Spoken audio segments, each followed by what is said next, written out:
修女将匕首扎进他人的后背，为了无上的力量，势必要取出艾娃体内的圣环。幸亏玛丽及时赶到，阻止了丽丝，暂时保住了艾娃的小命。不过刚才的抢夺导致圣环的气息被魔龙察觉，魔龙现时在场的几人无人能与之抗衡。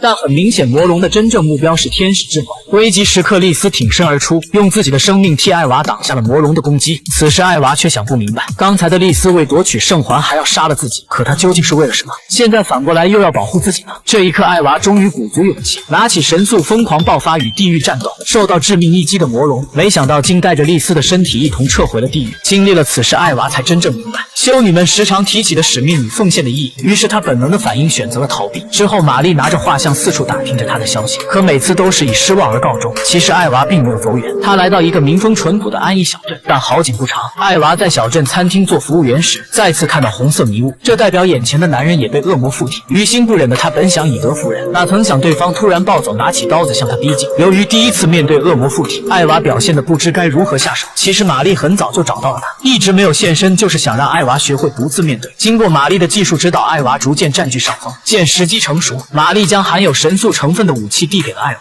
接过刀子的艾娃将对方顶在墙上，猛力一刀刺入恶魔的要害。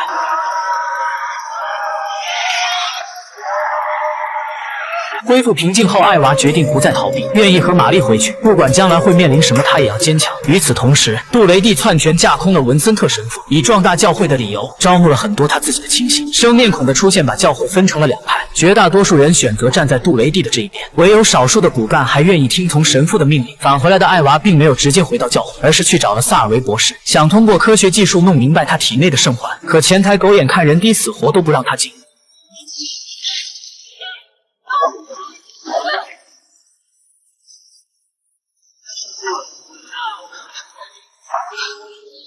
You want some?